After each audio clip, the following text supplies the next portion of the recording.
I did not look back. What are you talking about? You're looking back right now. See? Ha, gotcha.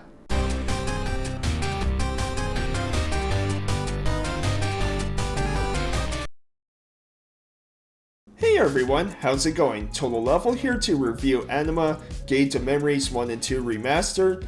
Thanks to Pirate PR and Anima Project for providing me with the review code for the PC version on Steam. It is also available now digitally on the PlayStation 5 and Xbox Series consoles, with the Switch 2 version coming sometime next year, and a physical release for the PS5 version with a standard edition and collector's edition that comes with the game, soundtrack CD, art book, instruction manual, pin, keychain, character cards, and art prints available December 11th, 2025.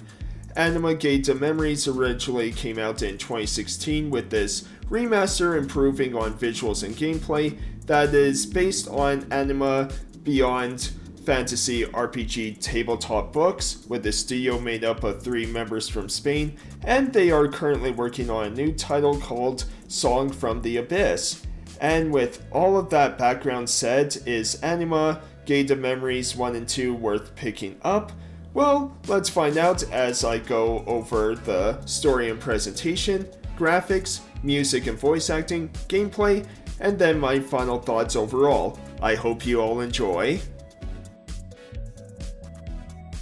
In Anima Gate of Memories, the first game you play is a girl with an unknown past and no name, just known as the Bearer, who teams up with a monster named Ergo, where you are in the world of Gaia, as they reach a mysterious place called Arcane, and while there are no waypoints in the game to tell you where to go, it is fairly straightforward as you have these different arcane wings to go through, with 3 to start, and more open up as you progress through the game, where each wing you will gather memories of certain people to learn more about their past, and fighting the boss at the end of each arcane wing to progress through the game.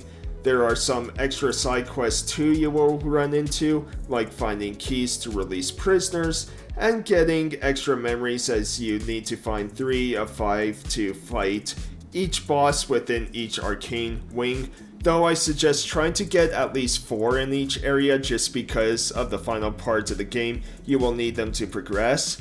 There is also a skill tree to unlock new skills and improve others, but the first game is you're uncovering the secrets within and finding out the past of both Ergo and the Bearer, while the second game you are playing as the Nameless, a character you run into multiple times in the first game, where he is a cursed soul to wander the world forever with his own mission, so playing the second game you will get to see his side and fill in the gaps from the first game.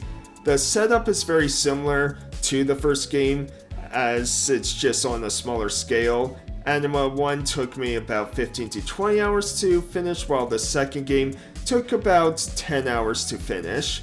And the second game is much more about puzzle solving with a good amount of combat still, while the first game is more action heavy, I found, with some platforming sections as well.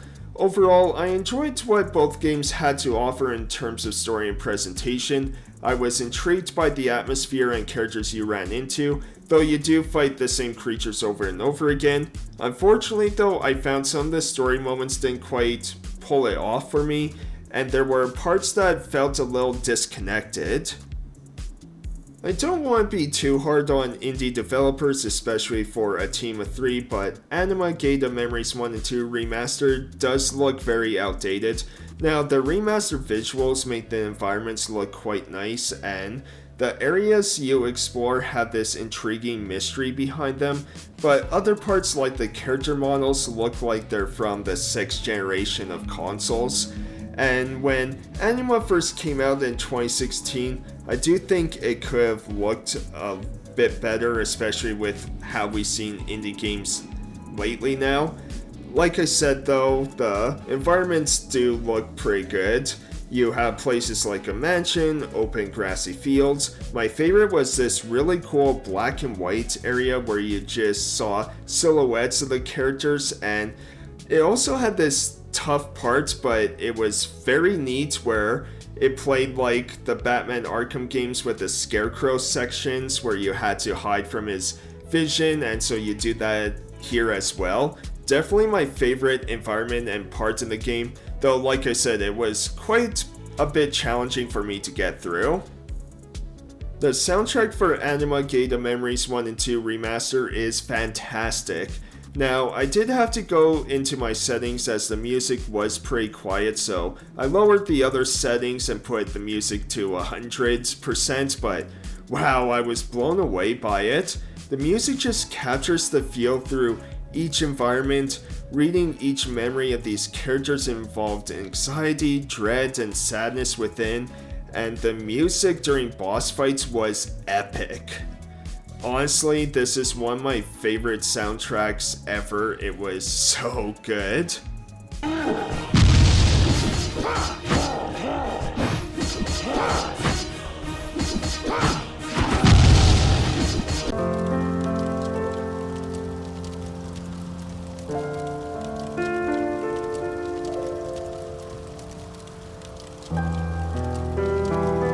The voice acting, however, was not so good. I'm not sure if they weren't given much direction or what, but there's a good amount of dialogue that had pretty dry delivery, I found, along with some very cringy lines. This place is devastated. I didn't think that the war had already come this far.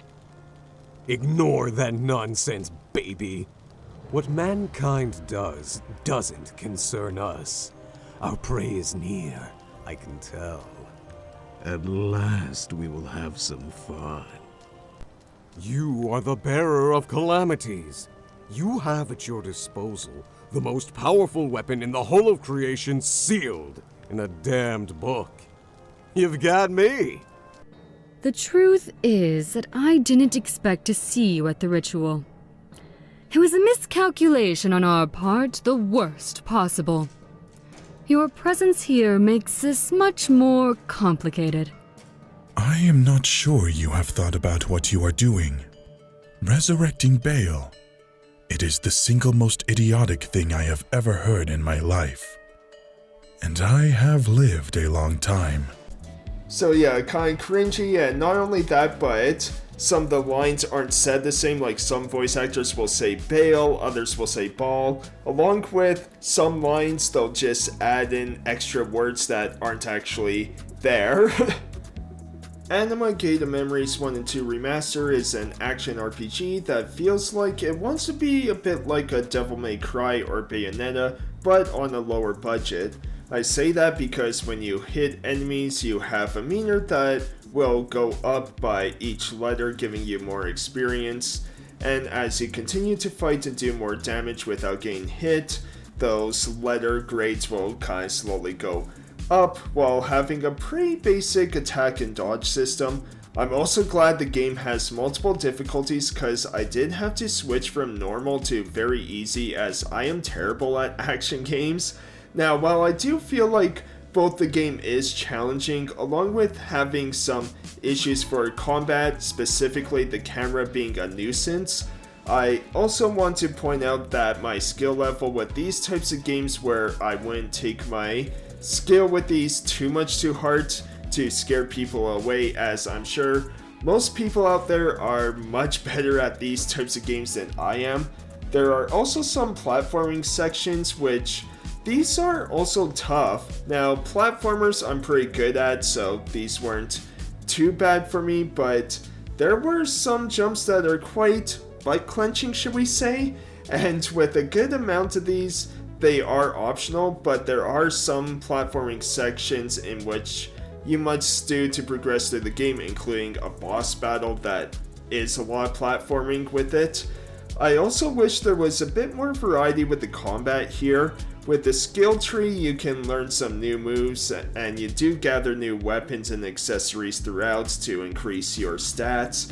But whether it was bosses or regular enemies, most fights felt the same. Some you had to do other strategies like wait for an enemy to attack for you to go and strike them as they attack.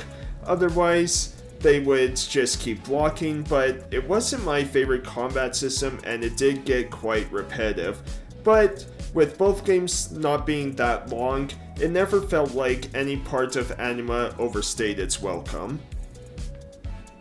Anima Gate of Memories has parts that I enjoyed, a fantastic soundtrack, intriguing mystery and environments, and some cool gameplay sections like the black and white area or some parts of combat being quite enjoyable. However, with bad voice acting, a story structure that felt disconnected at times, and repetitive combat, Anima Gate of Memories 1 and 2 Remaster is one that I would still recommend to people looking for an action RPG that won't take up too much of your time.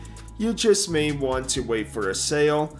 And so I am giving Anima Gate of Memories 1 and 2 Remaster a 6.8 out of 10. And so, what did you all think? Do you agree or disagree with me? Let me know in the comments below. Thank you once again to Pirate PR and Anima Project for the review code. Again, it is available digitally right now for PC Steam, PlayStation 5, and Xbox Series consoles, with the PlayStation 5 physical, regular, and collector's edition coming December 11th, 2025. Thanks for watching everyone, really appreciate it, and I will see you next time. Have a wonderful rest of your day everyone. I see that you are still here. In that case, if you want to see some other indie games that I reviewed on my channel, click here to check out my review of Off Remaster, and click here to check out my thoughts on Ruffy and the Riverside. Hope you all enjoyed my review of Anima Gate of Memories 1 and 2 Remastered, and if you do check out my other game reviews on my channel, I hope you enjoyed them as well. Thanks for watching everyone!